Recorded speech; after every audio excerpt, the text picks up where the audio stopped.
En una tranquila mañana de enero de 1997, la ciudad de Richmond, Virginia, despertó como cualquier otro día. Pero para el mediodía, la paz se vería destrozada para siempre.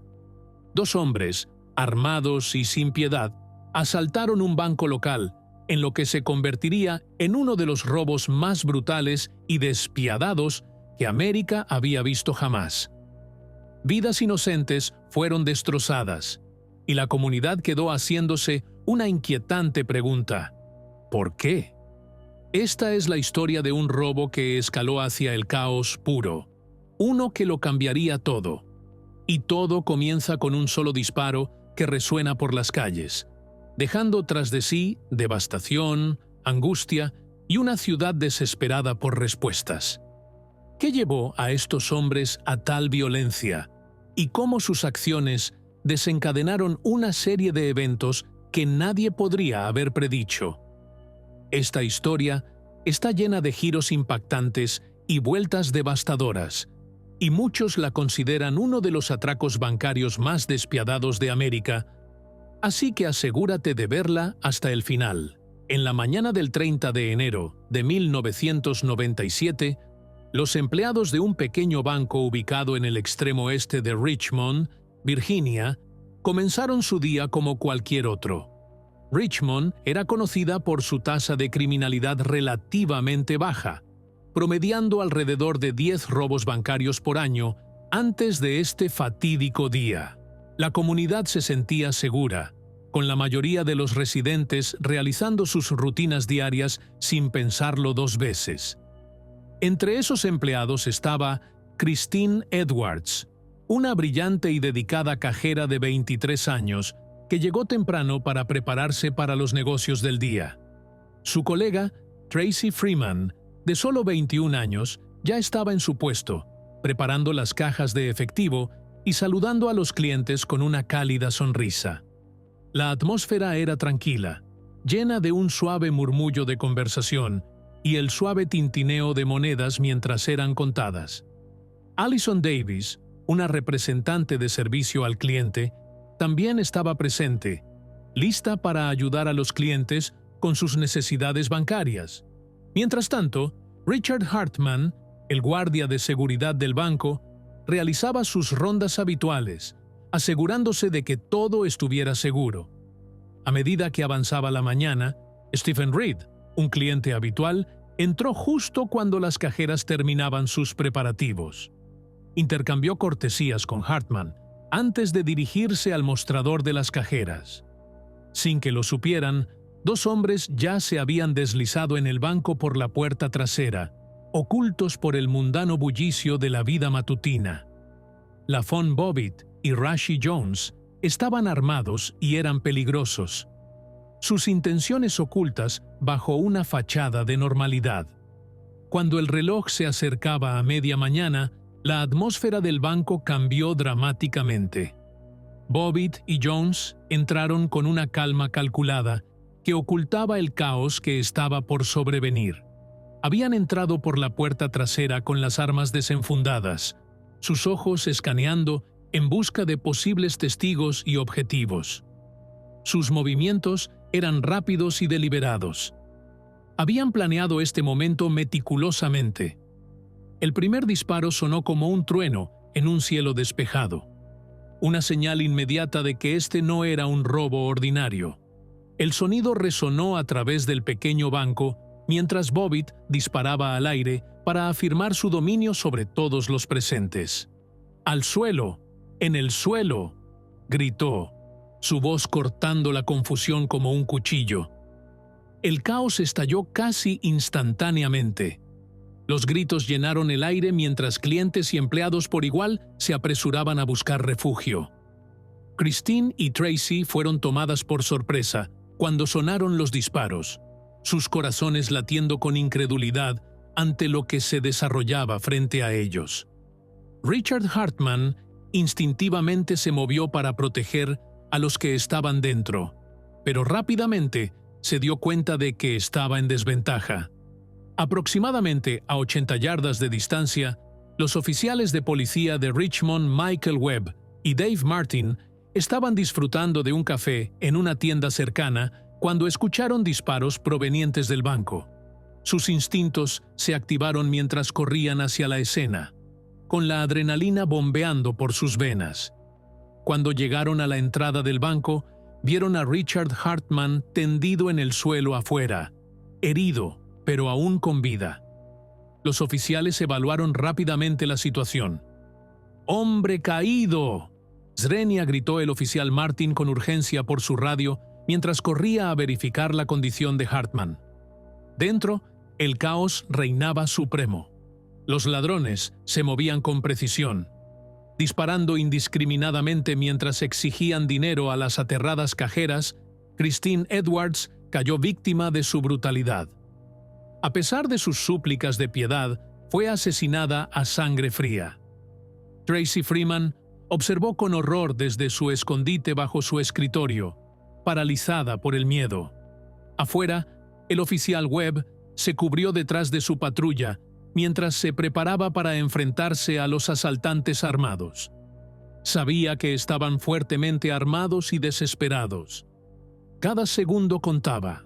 Simplemente sabía que estos dos iban a venir por cada lado del vehículo tras de mí, recordó más tarde. Mientras el oficial Martin intentaba proporcionar respaldo a Webb, él también se encontró inmovilizado por los disparos. Los ladrones aprovecharon esta oportunidad para escapar con una bolsa llena de dinero que incluía un paquete de tinte, un dispositivo diseñado para explotar al ser robado y marcar el dinero robado con tinta roja.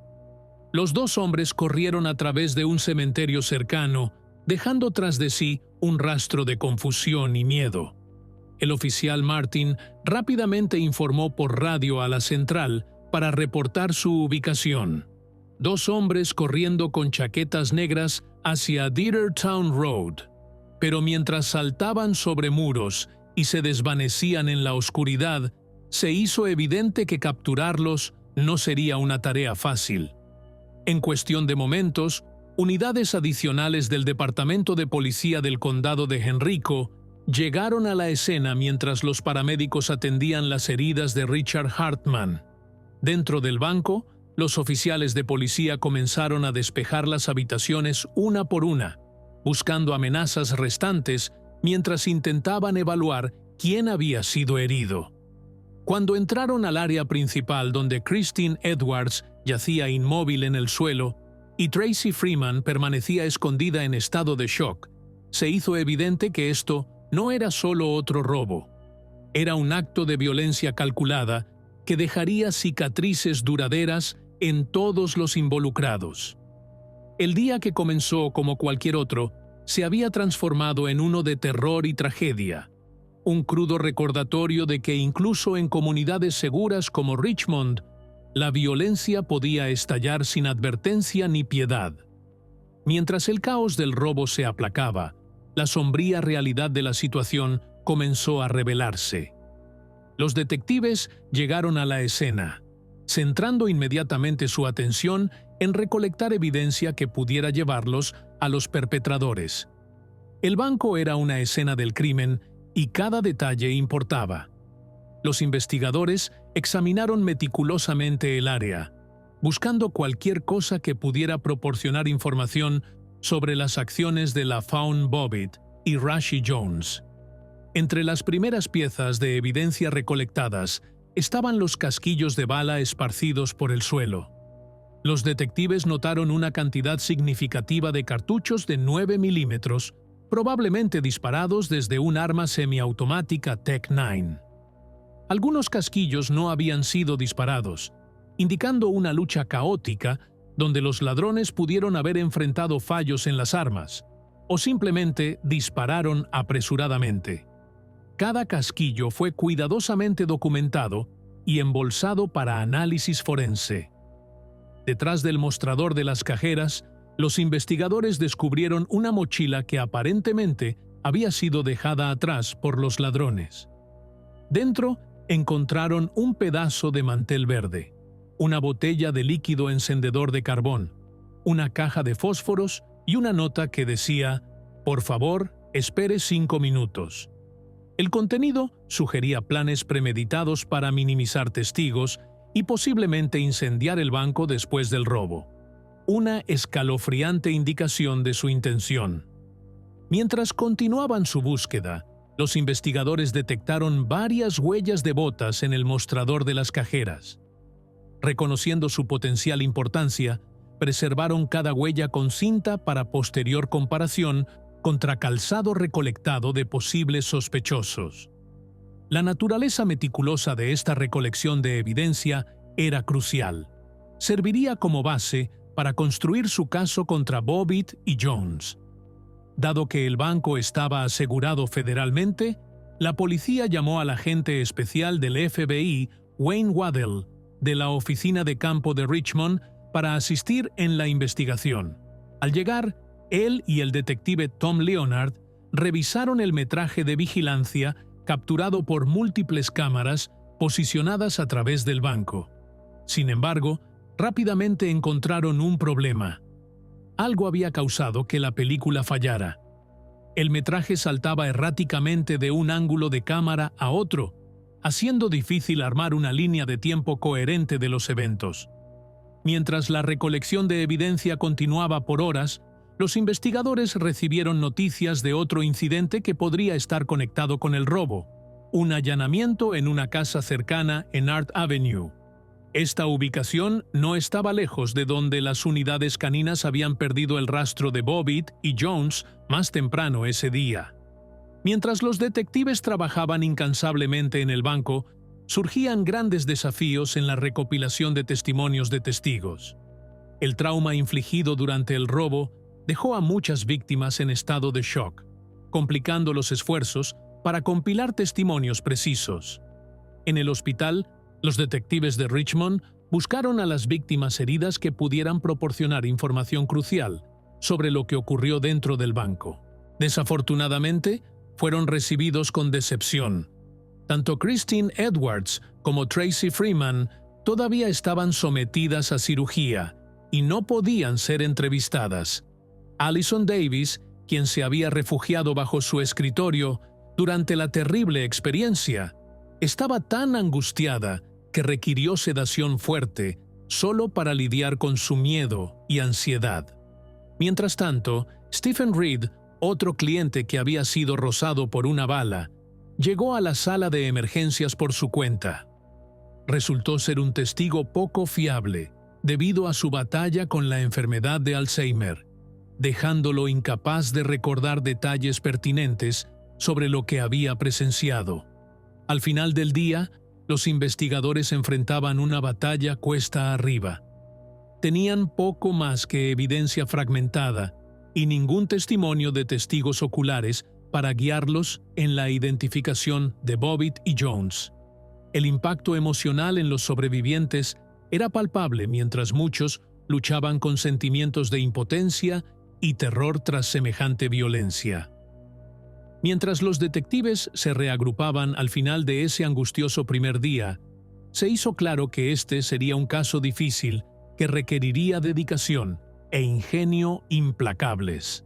Con pistas limitadas y testigos traumatizados, entendieron que el tiempo era esencial si esperaban llevar a esos criminales ante la justicia antes de que pudieran atacar nuevamente. Poco después del robo, se reportó un allanamiento en una casa ubicada en Art Avenue, lo suficientemente cerca del cementerio, donde los ladrones habían escapado. Una joven que vivía en la casa descubrió que su puerta principal había sido forzada y algunos de sus artículos fueron robados, incluyendo ropa. Cuando las fuerzas del orden llegaron a la escena del allanamiento, encontraron evidencia que indicaba que alguien había atravesado el techo desde arriba, llevándolos a sospechar que los ladrones podrían haber usado esta ubicación como escondite o refugio temporal después de huir del banco. Cuando los detectives entrevistaron a los residentes, fueron recibidos con confusión y preocupación.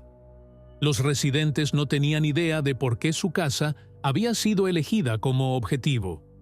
¿O era meramente una coincidencia que se alineara con el momento del robo? Sin embargo, el novio de la propietaria parecía particularmente nervioso durante la investigación, planteando posibles preguntas sobre su participación o conocimiento de los eventos. Ahora que el polvo se había asentado, era hora de que los investigadores usaran cualquier evidencia que tuvieran y reconstruyeran el crimen momento a momento. Primero, identificaron quién estaba dentro del banco antes del robo. Un guardia de seguridad, representantes del banco, solo un cliente y dos otros individuos. Mientras el cliente tenía la atención del guardia de seguridad, el primer pistolero lo pasó fácilmente y se dirigió directamente al mostrador donde estaba la cajera. Pero ¿cómo puede un ladrón pasar tranquilamente junto a un guardia armado cuando sabe que hay respaldo? Así es, era el trabajo del segundo tipo eliminar al guardia, y esto era evidente en las fotos recuperadas de la escena. El segundo ladrón apuntando una TEC 9 al guardia. Tan pronto como el primer ladrón llegó al mostrador, no lo pensó dos veces y abrió fuego contra ambas cajeras. También había un agujero de bala detrás del escritorio de la representante de servicio al cliente, lo que sugería que el primer ladrón intentó dispararle también, pero falló. Los investigadores también encontraron varios cartuchos de 9 milímetros sin disparar en el suelo, lo que sugería que una de las armas de los ladrones se había atascado durante el enfrentamiento. Un análisis adicional de las fotografías mostró que los ladrones tenían dos armas diferentes, una Lawson 380 y una 9 milímetros. El primer intento de disparar al guardia del banco se realizó con la Lawson 380, pero se atascó, y luego sacó una tercera arma, el rifle de asalto AR-15. Las balas, sin disparar en el suelo, también probaron la presencia de todas estas armas en la escena del crimen. A continuación, los investigadores se centraron en el autobanco y comenzaron a reconstruirlo. El caos. Uno de los clientes intentó huir y fue perseguido por uno de los pistoleros y terminó con un brazo rosado, según vio un testigo ocular. El pistolero fue visto regresando al interior del banco, usando la puerta trasera, mientras Hartman yacía en el suelo, aún con vida. Ambos ladrones, que habían permanecido calmados en su mayoría, ahora estaban en modo pánico. Por lo tanto, pensaron que obtener el dinero y desaparecer de la escena era su mejor opción. Así que comenzaron a llenar una mochila con fajos de dinero. Con todo el caos y pánico que enfrentaban, no se dieron cuenta de que uno de esos fajos contenía un paquete de tinte. En su salida, se encontraron con el guardia del banco, quien aún tenía algo de vida para disparar, pero falló. Esto provocó que ambos ladrones y el pistolero principal corrieran para atrapar al guardia y matarlo de una vez por todas. Apuntó y disparó a su sien, lo que resultó ser catastrófico y terminó dejando a Hartman ciego de por vida. Ahora toda la historia estaba clara. Llegaron con la intención de disparar a todos, para que no hubiera testigos, y llevarse todo el dinero que pudieran y huir. Una de las evidencias más impactantes encontradas en la mochila fue el líquido para encendedor. Incluso hizo temblar a los investigadores, ya que existía la posibilidad de que los ladrones pudieran incendiar el banco. Tras el violento robo bancario que dejó a la comunidad de Richmond en estado de shock, los investigadores centraron su atención en identificar a los individuos responsables de este acto atroz. Mientras revisaban las evidencias recolectadas de la escena del crimen, surgió una pista clave: Jermaine Sims. Los registros revelaron que Sims había comprado las armas utilizadas en el robo, convirtiéndolo en persona de interés. Inicialmente, Sims negó cualquier participación cuando fue interrogado por la policía, pero a medida que avanzaba la investigación y se encontró encarcelado, su postura comenzó a cambiar. Después de pasar una semana tras las rejas, Sims decidió cooperar con los investigadores. Su negación inicial se derrumbó cuando confesó saber sobre el robo y reveló que había dejado sus armas con dos asociados, Rashi Jones y la von Bobbitt. Esta confesión marcó un punto de inflexión en la investigación, ya que conectaba directamente con el crimen violento.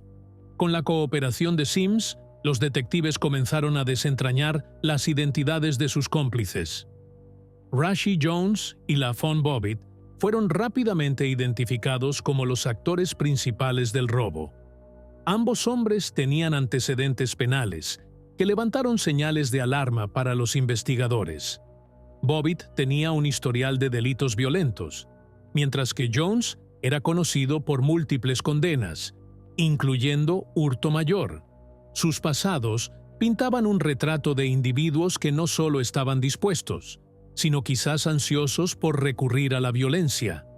Mientras los detectives profundizaban en sus antecedentes, descubrieron un patrón de comportamiento criminal que sugería que estos hombres no eran solo ladrones oportunistas, sino más bien criminales experimentados que actuaban con intención calculada. La evidencia recopilada indicaba que habían planeado meticulosamente el atraco al banco, demostrando un nivel de premeditación que era escalofriante. La conexión entre Sims y sus cómplices se volvió cada vez más clara, mientras los investigadores reconstruían sus movimientos previos al robo. Descubrieron que Sims había proporcionado a Bobbitt y Jones armas de fuego, incluyendo una Lawson 380 y una semiautomática 80, que más tarde fue identificada como el arma homicida utilizada contra Christine Edwards. Una verificación de registros reveló que esta arma en particular había sido robada semanas antes, complicando aún más la narrativa en torno a estos sospechosos. Mientras las fuerzas del orden comenzaban a construir sus casos contra Sims, Jones y Bobbitt reconocieron que el tiempo era esencial. La naturaleza violenta de sus crímenes sugería que estos individuos representaban una amenaza continua para la comunidad. La urgencia por aprehenderlos se intensificó, ya que los investigadores temían que pudieran atacar de nuevo si no eran capturados rápidamente. Con cada nueva pieza de información obtenida de la confesión de Sims y las verificaciones de antecedentes de Jones y Bobbitt, los detectives sentían que estaban más cerca de llevar a estos criminales ante la justicia. Sin embargo, también sentían que necesitaban evidencia más concreta que vinculara a los tres hombres con el robo si esperaban asegurar condenas. La investigación sobre Jermaine Sims y sus asociados pronto llevaría a los detectives por un camino lleno de giros y vueltas, revelando no solo sus conexiones con este brutal crimen, sino también arrojando luz sobre sus motivaciones y planes futuros. Una cosa estaba clara: capturar a estos ladrones armados no era solo cuestión de resolver un caso, era cuestión de garantizar la seguridad de una comunidad sacudida por la violencia. En las secuelas del violento robo bancario, los investigadores intensificaron sus esfuerzos para localizar a la von Bobbitt y Rashie Jones, los dos hombres responsables del caos. Con Jermaine Sims cooperando y proporcionando información crítica sobre sus asociados, las fuerzas del orden centraron su atención en rastrear primero a Bobbitt. Los detectives iniciaron operaciones de vigilancia en la última dirección conocida de Bobbitt, esperando tomarlo por sorpresa. Mientras los agentes monitoreaban el área, recibieron un respiro cuando vieron a Bobbitt abordando un autobús. El equipo coordinó rápidamente su aproximación, asegurándose de tener respaldo listo para aprehenderlo sin incidentes. Cuando el autobús hizo su siguiente parada, los agentes se movieron rápidamente, arrestando a Bobbitt antes de que pudiera escapar. Al registrar la casa de Bobbitt, los investigadores descubrieron evidencia convincente que lo vinculaba directamente con el robo. Encontraron artículos que lo conectaban con la escena del crimen, incluyendo ropa que coincidía con las descripciones de los testigos y armas de fuego conectadas al atraco bancario. Esta evidencia solidificó su caso contra él y pintó una imagen más clara de su participación en los eventos violentos. Con Bobbitt ya bajo custodia, los detectives continuaron su búsqueda de Rashie Jones. Las pistas comenzaron a llegar sobre el paradero de Jones. particularmente informes de que estaba intentando usar dinero manchado del robo en negocios locales. Esta era información crucial. Indicaba no solo que todavía estaba en el área, sino también que estaba lo suficientemente desesperado como para gastar billetes marcados, lo que inevitablemente llamaría la atención. Mientras los investigadores seguían estas pistas, trabajaron incansablemente para reconstruir la cronología de eventos antes y después del robo. La urgencia de capturar a ambos sospechosos era palpable. Con cada momento que pasaba, la amenaza que representaban para la comunidad se volvía más significativa. Los detectives sabían que estaban corriendo contra el tiempo para prevenir más violencia de estos criminales armados que ya habían mostrado su disposición a matar sin dudarlo. Rashie Jones era la última pieza del rompecabezas que aún estaba en libertad. Así que el foco se centró en aprehender a Rashie Jones, el segundo cómplice involucrado en el robo del banco. Con la Von Bobbitt ya bajo custodia, los detectives prepararon una ubicación estratégica para localizar y arrestar a Jones. Identificaron un edificio de apartamentos deteriorado donde se creía que estaba escondido. La ubicación era conocida por su población transitoria, haciéndola un lugar ideal para alguien que busca evadir la captura. En los días previos al arresto, los oficiales planearon meticulosamente su aproximación. Recopilaron inteligencia sobre las actividades y movimientos de Jones, asegurándose de tener una comprensión sólida de su rutina. El equipo SWAT fue informado sobre la situación y todos los involucrados entendían la necesidad de precaución. Jones era considerado armado y peligroso. El día de la operación, los equipos SWAT ejecutaron una entrada silenciosa en el edificio de apartamentos. Se movieron rápida y silenciosamente, utilizando su entrenamiento para minimizar el ruido y evitar alertar a Jones de su presencia. Al acercarse a su apartamento, la tensión llenaba el aire. Cada miembro del equipo era agudamente consciente del potencial de violencia. Al llegar a la puerta, los oficiales golpearon y anunciaron su presencia. Cuando no hubo respuesta, tomaron la decisión de forzar la puerta. Dentro, encontraron a Jones desarmado y sorprendentemente cooperativo. Se rindió sin incidentes, permitiendo a las fuerzas del orden tomarlo bajo custodia sin mayor escalada. Una vez bajo custodia, los investigadores realizaron una búsqueda exhaustiva del apartamento de Jones. Descubrieron evidencia que lo vinculaba directamente con el robo, incluyendo zapatos que coincidían con las huellas tomadas de la escena del crimen. Esta evidencia reforzó su caso contra él y proporcionó detalles cruciales sobre su participación en el crimen. Con Bobbitt y Jones ahora bajo custodia, los investigadores sintieron un sentido de urgencia mientras reconstruían el alcance completo de sus actividades criminales. El arresto marcó un paso significativo hacia adelante en llevar justicia para Christine Edwards y todos los afectados por esta violencia. Sin embargo, los detectives sabían que su trabajo estaba lejos de terminar. Necesitaban asegurarse de que todos los aspectos de este caso fueran examinados exhaustivamente antes de proceder con la acusación. Los procedimientos legales siguientes al robo bancario violento presentaron desafíos significativos para los fiscales.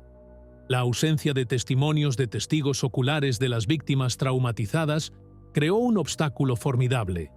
Muchos de los individuos presentes durante el incidente estaban demasiado conmocionados emocionalmente para proporcionar relatos coherentes, con algunos sufriendo de TEPT en las secuelas. La muerte de Christine Edwards había dejado a toda la comunidad en shock, y sus compañeros de trabajo sobrevivientes, aunque físicamente ilesos, estaban psicológicamente marcados por lo que habían presenciado. Los fiscales enfrentaron la desafiante tarea de construir un caso sólido sin el flujo usual de testimonios confiables de testigos oculares. Tuvieron que depender fuertemente de evidencia física y detalles circunstanciales para vincular a los perpetradores con el crimen. La fiscalía también tuvo que abordar los argumentos de la defensa de que el caos y la confusión dentro del banco hacían difícil identificar a Bobbitt y Jones como los tiradores con absoluta certeza. Sin embargo, tenían un testigo crucial en Jermaine Sims, un asociado conocido de Bobbitt y Jones, quien, después de su arresto, admitió haberles prestado las armas usadas en el robo. El testimonio de Sims fue un punto pivotal para la fiscalía, pero venía con sus desafíos. Inicialmente, había negado cualquier participación, y la defensa intentó desacreditar su testimonio, retratándolo como un testigo poco confiable, alguien que había cambiado su historia solo para salvarse a sí mismo. A pesar de estos esfuerzos, la confesión de Sims ayudó a conectar a Bobbitt y Jones con las armas utilizadas en el crimen. La evidencia física recopilada por los investigadores se convirtió en el pilar del caso. Los detectives habían documentado meticulosamente la escena, recuperando casquillos gastados, trayectorias de balas y objetos dejados por los ladrones. La fiscalía presentó informes balísticos que mostraban que las balas disparadas dentro del banco coincidían con las armas recuperadas más tarde del escondite de Bobbitt y Jones. Las armas de fuego mismas tenían vínculos claros con los dos hombres. Sims testificó haber proporcionado las armas, y sus huellas dactilares fueron encontradas en ellas. Los casquillos sin disparar descubiertos en la escena del crimen proporcionaron evidencia adicional sugiriendo que una de las armas de los ladrones se había atascado durante el ataque. Este mal funcionamiento dio a los investigadores otra pista crucial, ya que encontraron el mismo tipo de munición en el apartamento del ladrón. Además, la ropa recuperada de su escondite coincidía con las descripciones de los testigos sobre los atuendos de los ladrones, vinculándolos aún más con el crimen. Una de las piezas de evidencia más incriminatorias fueron las huellas dejadas en la escena.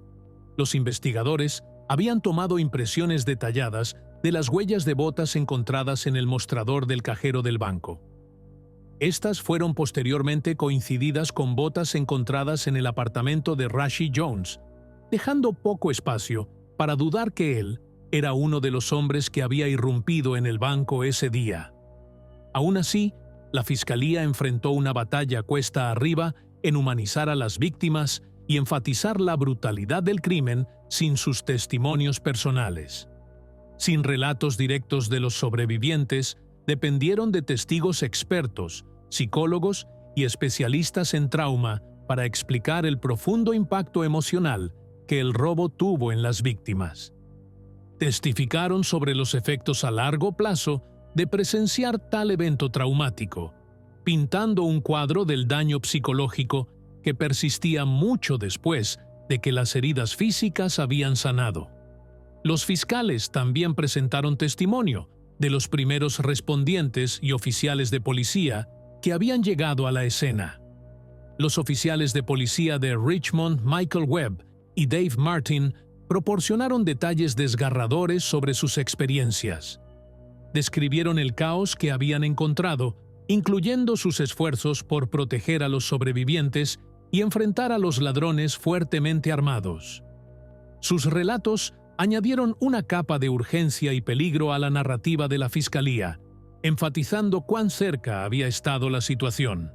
Adicionalmente, la fiscalía pudo presentar evidencia forense del paquete de tinte, incluido en el dinero robado. Los ladrones, en su prisa por huir, no se habían dado cuenta de que habían tomado un fajo de dinero con el paquete de tinte, que explotó poco después de que dejaron el banco. Los investigadores rastrearon el dinero manchado hasta lugares donde Bobbitt y Jones habían intentado gastarlo, proporcionando un rastro claro de sus acciones después del robo. Las imágenes de vigilancia de tiendas cercanas los captaron usando los billetes marcados, vinculándolos directamente con el dinero robado. El equipo de defensa, en un intento desesperado por sembrar dudas, trató de argumentar que la evidencia forense era circunstancial y que la conexión entre Bobbitt, Jones y el crimen no era concluyente. presionaron con la narrativa de que Sims estaba inculpando a sus asociados para reducir su propia sentencia y cuestionaron la precisión de la evidencia balística y de huellas. Sin embargo, el volumen de evidencia física era abrumador y el jurado recibió un desglose detallado y metódico de cómo cada pieza encajaba. A medida que el juicio avanzaba, la sala del tribunal a menudo se llenaba de momentos tensos, particularmente cuando las familias de las víctimas testificaban sobre el impacto que el crimen había tenido en sus vidas. Los padres de Christine Edwards estuvieron presentes en la sala del tribunal todos los días.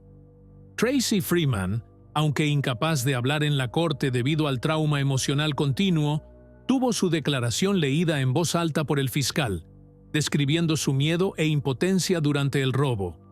Al final, a pesar de los intentos de la defensa por crear dudas, la evidencia era irrefutable.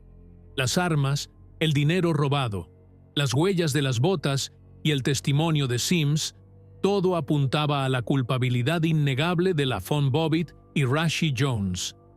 Después de una breve deliberación, el jurado regresó con un veredicto de culpabilidad en todos los cargos, incluyendo asesinato en primer grado, robo a mano armada y el intento de asesinato de Richard Hartman, el guardia de seguridad del banco que había quedado permanentemente ciego por el ataque. La fase de sentencia del juicio trajo otra ola emocional para las familias de las víctimas. Tanto Bobbitt como Jones fueron sentenciados a cadena perpetua sin posibilidad de libertad condicional, un castigo que ofreció cierto sentido de cierre a la comunidad.